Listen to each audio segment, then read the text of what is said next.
하나님의 나라는 먹고 마시는 것이 아니라 의와 희락과 평강이라고 합니다. 그 하나님이 주시는 의와 희락과 평강이 이 자리에 있는 우리 모두에게 함께 하시기를 주님의 이름으로 축원합니다. 지난 여름에 우리 7월부터 8월까지 우리 유치부, 아동부, 중고등부, 청년부가 수련회를 잘 보내고 이제 이 하반기를 맞이해서 열심히 하나님 앞에 예배하고 또 전도 활동을 하고 있는데요. 우리 성도님들께서 7월과 8월 물질과 기도로 여러분들이 많이 후원해 주시고 지원해 주셔서 우리 교육부가 정말 풍요롭게 여름 성경학교와 수련회를 잘 마쳤습니다. 너무 감사드리고요. 그래서 오늘 그 7월과 8월 함께 수련회를 보냈던 영상을 우리 조성주 집사님이 만들어 주셔서 한번 준비해 봤는데요. 우리 함께 영상을 잠깐 보고 이어서 말씀을 청해 듣도록 하겠습니다. 영상 띄워주세요. 하나님의 얼굴과 그 능력은 하나님의 영광과 그 위엄은 자막에서 다윗이 경배하듯 내 평생의 날마다 구합니다. 하나님의 얼굴과 그 능력은 하나님의 영광과 그 위엄은 외막에서 모세가 기다리듯 내 평생에 영원히 구하리. 주의 얼굴과 능력과 영광이 하늘 보좌에서 이 땅 위에 임하네. 주의 얼굴만 구하는 그 예배 위에 영원히. 다시 한 번 더 고백합니다.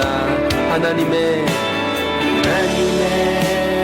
얼굴과 그 능력은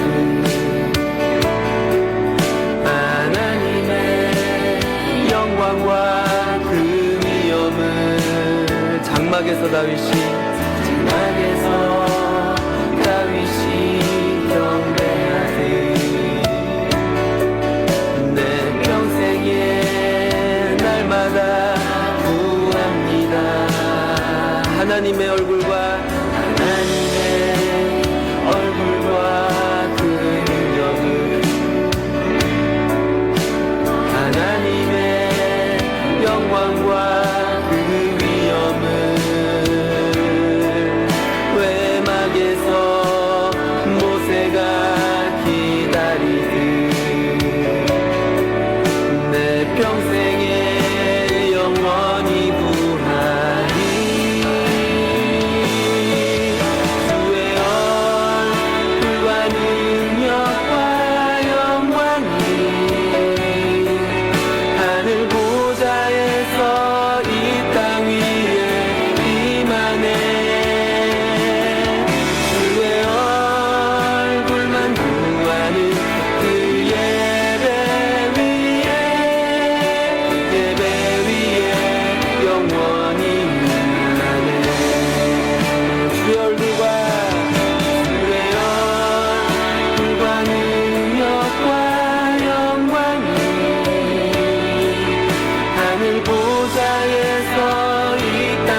우리 교육부 선생님들과 또 부장님 그리고 담당 교육자들의 수고가 있었기에 여기까지 올 수 있었으리라 믿습니다. 무엇보다 여러분들 우리 성도님들의 후원과 기도가 있었기에 지금 여기까지 왔는데요. 유치부는 지금 이제 20명을 위해서 이제 20명 가까이 모이고 있고 50명을 위해서 기도하고 있습니다. 아동부는 100명을 위해서 기도하고 있고요. 중고등부도 100명을 위해서 기도하고 있고 청년부도 한 50명을 위해서 기도하고 있는데요.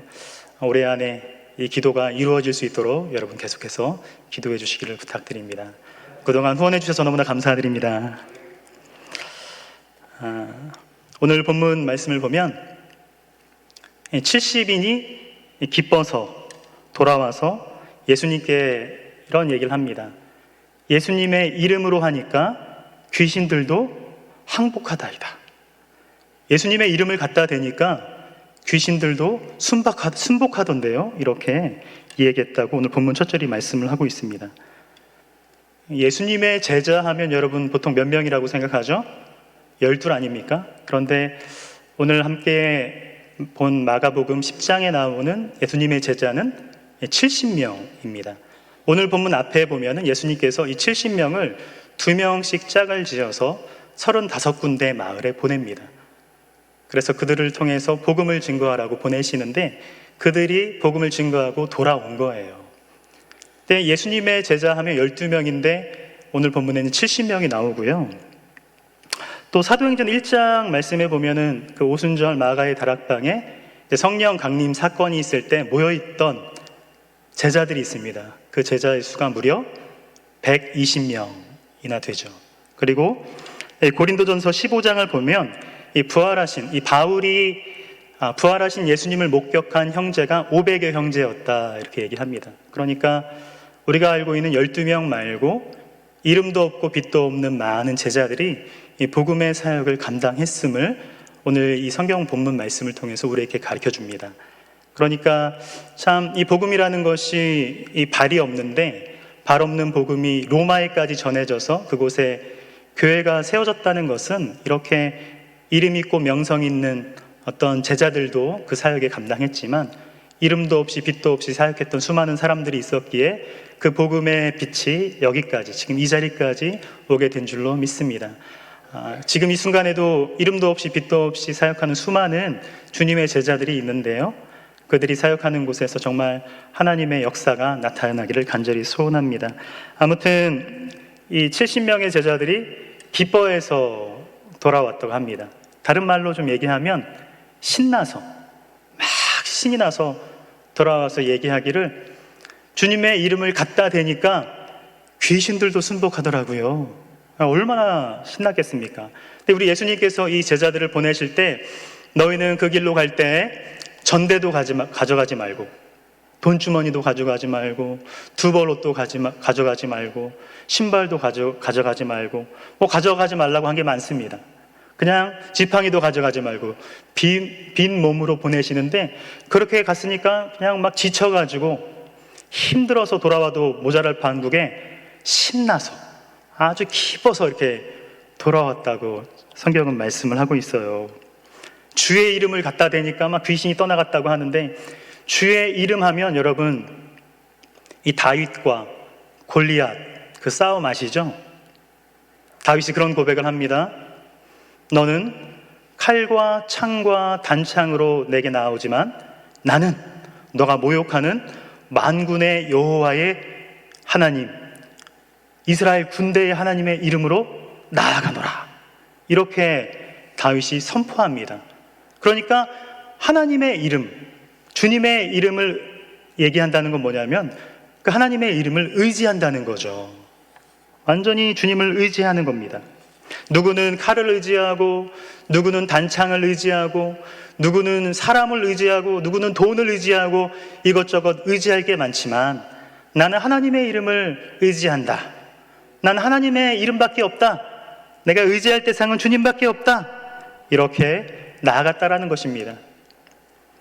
예수님의 이름을 사용했을 때 그들이 그 70명이 35군데 마을에 싹 퍼져가지고 예수님의 이름을 어떻게 증거했을까? 이 사도행전 3장 6절 말씀에 보면 이런 말씀이 있습니다. 우리 한번 사도행전 3장 말씀을 다 같이 한번 읽어볼까요?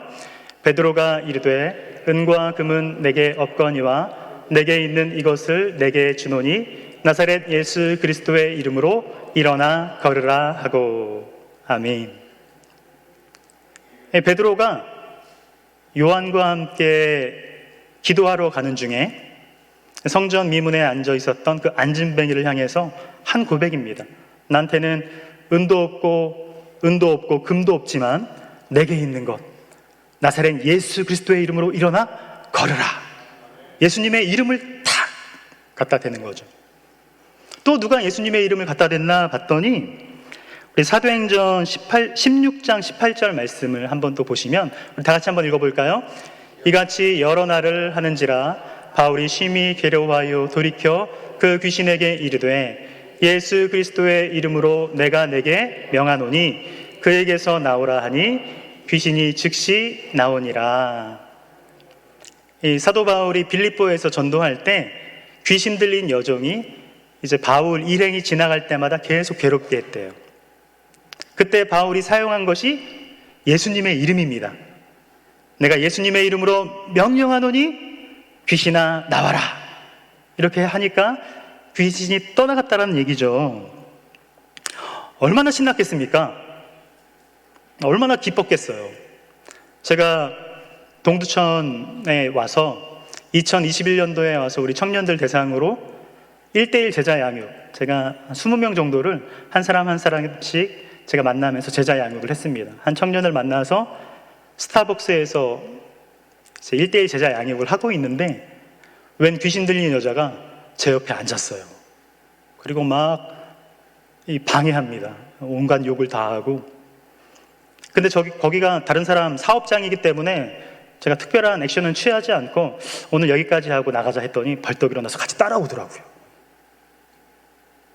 집에 갈 때까지 따라오나 봤더니 차 타니까 다른 데 갔는데 저 오늘 말씀 보면서 그때 예수님의 이름을 사용해서 그냥 쫓았어야 되나 이런 생각도 좀 해보긴 했는데요. 그때 떠나갔으면 얼마나 신났을까. 제자들이 막 기뻐서 온 것처럼 막 저도 여기저기 막 얘기하고 다녔을 거예요. 제가 예수님의 이름을 갖다 대니까 귀신 들린 여자가 그냥 정신이 온전해졌습니다 하면서 막 기뻐서 얘기했을 것 같은데, 우리 주님께서 그렇게 이제 제자들이 하는 말씀을, 그 말을 들으시고 뭐라고 말씀을 하시냐면 그렇게 말씀을 하세요. 귀신들이 너희에게 항복하는 것, 순복하는 것으로 기뻐하지 말고, 이렇게 말씀하십니다. 여러분 한번 생각해 보세요. 왜 우리 예수님께서는 귀신들이 항복하는 것으로 기뻐하지 말고 이렇게 얘기하셨을까요? 그 이유가 뭘까? 저 참 많이 생각했어요. 근데 묵상하면서 주님께서 주신 마음은 뭐냐면, 그렇게 귀신들이 항복하고 온전한 정신을 갖고 있지 못한 사람이 온전한 정신이 돼가지고 일상으로 돌아가는 그런 모습을 보면요, 믿는 사람뿐만이 아니라 안 믿는 사람도 기뻐하지 않을 이유가 없어요. 그렇지 않습니까? 안 믿는 사람도 기뻐하겠죠. 세상에서는 귀신 들렸을 때 우리 교회에 와서 목사님들에게 도움을 요청하는 그런 분들도 있지만 다른 무당도 부르고 막 그러지 않습니까? 귀신이 떠나가면 세상 사람들도 좋아합니다. 그런데 믿는 사람은 정말 귀신 떠나가는 것으로 기뻐하는 것이 아니라, 신앙인은 그걸로 기뻐하는 것이 아니라 오늘 예수님께서 뭘 기뻐하라고 말씀하시냐면, 너의 이름이 어디예요? 하늘에 기록된 것으로 기뻐하라. 내 이름이 하늘에 기록된 것으로 기뻐하라고 우리 주님께서는 말씀하고 계십니다. 그 모습 생각하시면 될 것 같아요. 내가 예수님 처음 만났을 때 막 좋아가지고 펄쩍펄쩍 뛰던 그때 혹시 기억하십니까? 눈 감으면 그때로 이렇게 가지 않으세요? 저도 주님을 처음 만났을 때 이렇게 가만히 생각해보면 그때 막 얼굴이 천사 같았었던 것 같아요. 얼굴이 밝게 빛나고 새벽에도 벌떡벌떡 일어나고 공부에도 힘이 들지 않고 지나가는 사람들, 날아가는 새, 꽃 한 송이, 나무 한 그루 그 하나하나가 너무 새롭게 보이고 예배하는 게 너무 좋고 예수님 처음 만나서 막 그 첫사랑에 막 그 심령에 막 기쁨이, 감사가 막 용솟음 칠 때 그 모습 기억하시면 될 것 같아요. 세상 사람들은 그 다른 것으로 많이 기뻐하더라고요. 오늘 본문은 아니지만 우리 예수님께서 가이사라 빌립보 지역에서 그렇게 말씀하세요. 사람들이 인자에 대해서 뭐라고 하느냐? 그랬더니 사람들이 누구라고 얘기합니다. 엘리야라고 얘기합니다. 이런저런 얘기하니까 그러면 너희는 나를 누구로 하느냐 했을 때 베드로가 그런 고백하죠. 마태복음 16장 16절에 주는 그리스도시요 살아계신 하나님의 아들이십니다. 우리 예수님께서 칭찬하시면서 바요나 시몬아 그것을 너에게 알게 하신 이는 혈육이 아니요 하늘에 계신 내 아버지다. 이렇게 말씀하시면서 예수님께서 비밀을 말씀하세요. 인자가 사람들의 손에 팔려서 고난을 받고 십자가에서 죽고 부활할 거다. 이런 말씀을, 비밀을 그때 딱 말씀하시거든요. 그때 베드로가 뭐라고 하냐면 안 됩니다. 베드로가 항변하면서 그런 일이 있을 수 없다고 딱 막아서요. 그때 우리 예수님께서 그런 말씀하십니다. 너가 하나님의 일을 생각하지 않고 누구의 일을 생각한다고요? 사람의 일을 생각하는도다. 그러니까 사람의 일은 뭐냐면 승승장구하는 거죠. 뭔가 잘 되고 일이 잘 풀리고 좋은 대학에 가고 좋은 직장에 들어가고 그때 사람들은 기뻐합니다. 근데 우리 주님께서는 뭐라고 말씀하시냐면 그거는 믿는 사람이나 믿지 않은 사람이나 모두 다 그거 하는 거야 라고 얘기하시는 거죠. 믿는 사람은 뭘 기억하는 사람이냐 하면 내가 하나님의 자녀인 것을 기억하는 사람이랍니다. 내 이름이 천국에 기록되어 있고 내 삶이 하나님과 함께 동행하는 인생이 되었다는 것. 여호와는 나의 목자시니 내가 부족함이 없으리로다. 주님 한 분만을 붙잡으면서 살아가는 그 사람이 바로 믿는 자라고 성경은 우리에게 가르쳐주는 줄 믿습니다.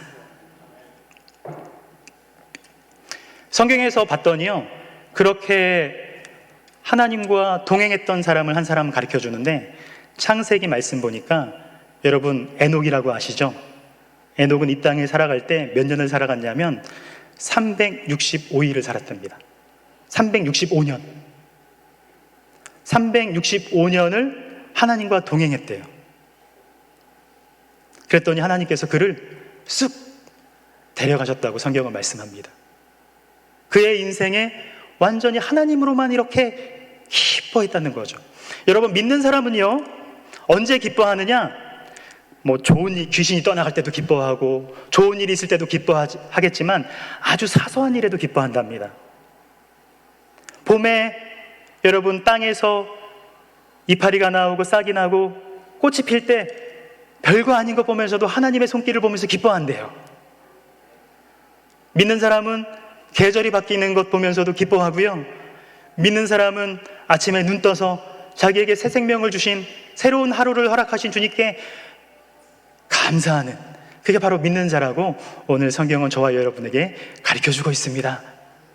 믿는 자는 아주 사소한 것에 기뻐할 뿐만이 아니라 믿는 자는요, 범사에 감사한대요. 막 귀신이 떠나가고 막 그런 거에 아이고 감사합니다 할 수도 있겠지만 그런 놀라운 것뿐만이 아니라 아주 작은 것, 아주 별거 아닌 거에 감사하는 사람이래요. 전문용어로 범사에 감사한다는 거죠. 범사에 감사하는 사람을 성경은 뭐라고 얘기하냐면 형통한 사람이라고 얘기합니다. 이 형통한 사람 한 분 소개하고 오늘 말씀을 좀 마무리하려고 하는데요. 여러분, 요셉이라고 아시죠? 창세기에 보면 요셉이라는 사람이 나오는데 이 요셉이 형들에게 팔려서 애굽의 노예로 끌려가게 됩니다. 애굽에서 그가 보디발 장군의 이제 집사로서 거기서 하인으로서 살게 되는데 참 열심히 살았다고 합니다. 참 저 같으면 그렇게 못했을 것 같아요. 왜냐하면 형들한테 참 그렇게 팔려서 애굽이라는 말도 통하지 않는 그런 곳에 오면 참 그 속이 참 사람 속이겠어요. 그 속이 막 수검댕이가 돼도 부족할 판에 그 보디발 장군 집에서 그렇게 열심히 잘 섬겼다고 합니다. 그러면 문제가 없어야 되잖아요. 일이 잘 풀려야 되잖아요. 근데 어떤 일이 일어나냐면 보디발 장군의 부인이 눈짓하면서 하룻밤 같이 나랑 놀자고 그렇게 꼬십니다. 요셉이 젊은 사람이고 혈기가 왕성하니까 넘어가도 10번은 넘어갔을 것 같은데 넘어가지 않고 뭐라고 얘기하냐면 그런 얘기합니다. 내가 어찌 이 큰 악을 내가 행해서 내가 하나님 앞에 득죄하리요, 이렇게 얘기해요. 여러분, 형통이라는 건 뭐냐면요, 형통이라는 것은 정말 하나님을 볼 수 없는 그런 환경에서조차 하나님을 기억하는 게, 주님의 이름을 기억하는 게 형통인 줄 믿습니다. 주님의 이름을 기억했더니 여러분 어떻게 되는지 아세요? 요셉이요? 감옥에 갔습니다. 여호와는 나의 목자시니 내게 부족함이 없으리라 고백을 해도요, 그 다음 절에 그런 고백을 하더라고요.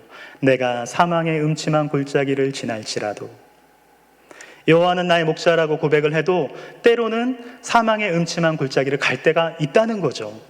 근데 그때 누구를 기억한다는 거예요? 주의 지팡이, 주의 막대기, 주님의 이름을 기억한다는 거죠. 그 요셉도 그 감옥에 갇혔을 때 거기서도 참 얼마나 열심히 하나 몰라요.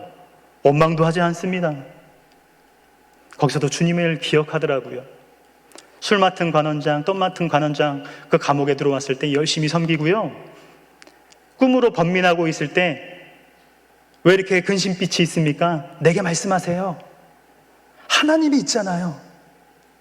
그런 감옥에서조차도 누구를 찾냐면 하나님의 이름을 붙들더라고요. 하나님의 이름을 기뻐하고 하나님의 이름을 붙잡고 하나님과 동행하는 그 사람을 통해서 귀신도 떠나가는 줄 믿습니다.